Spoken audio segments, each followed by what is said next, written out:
బెజవాడ తూర్పు రాజకీయాలు కృష్ణానది రిటైనింగ్ వాల్ చుట్టూ తిరుగుతున్నాయి. 7 డివిజన్ల పరిధిలో నిర్మించిన వాల్ నిర్మాణం క్రెడిట్ను టీడీపీ తన ఖాతాలో వేసుకుంటే 358 కోట్లతో దీన్ని పూర్తి చేసి తమ ప్రభుత్వమే అందుబాటులోకి తీసుకొచ్చిందని వైసీపీ కౌంటర్ ఇస్తోంది.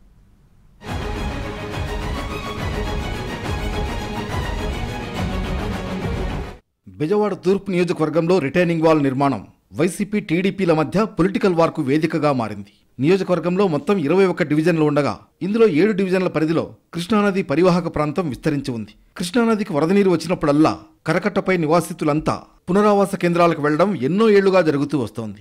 దీంతో ఇక్కడ రిటైనింగ్ వాల్ నిర్మాణం చేయాలని గత కొన్నేళ్లుగా ప్రభుత్వాలను కోరుతూ వస్తున్నారు స్థానిక వాసులు. వైఎస్ సీఎంగా ఉన్న సమయంలో కరకట్ట నిర్మాణం కోసం మొదట్లో 100 కోట్లను విడుదల చేయగా టీడీపీ హయాంలో తొలి ఫేజ్కు శంకుస్థాపన చేసి 2014 నుంచి 2019 మధ్య సమయంలో కొంతమేర వాల్ నిర్మాణం జరిపారు. వైసీపీ అధికారంలోకి వచ్చిన తర్వాత సీఎం జగన్ 2021 మార్చిలో వాల్ నిర్మాణానికి శంకుస్థాపన చేశారు. 2 ఫేజుల్లో మొత్తం కరకట్ట వాసులకు ఇబ్బంది లేకుండా పూర్తి స్థాయిలో భారీ రిటైనింగ్ వాల్ను 2024 నాటికి పూర్తి చేశారు. 358 కోట్ల రూపాయల వ్యయంతో 1.7, 1.4 కిలోమీటర్ల మేర 2 ఫేజులలో దీని నిర్మాణం పూర్తి చేశారు. ఈ ఏడాది మార్చిలో రిటైనింగ్ వాల్ను ప్రారంభించారు సీఎం జగన్. ఈ క్రమంలో తాజాగా గద్దె రామ్మోహన్ పేరిట రిటైనింగ్ వాల్ నిర్మాణం టీడీపీనే చేసినట్లు ఓ డాక్యుమెంటరీని ఆయన వర్గం నేతలు విడుదల చేయడంతో రచ్చ మొదలైంది.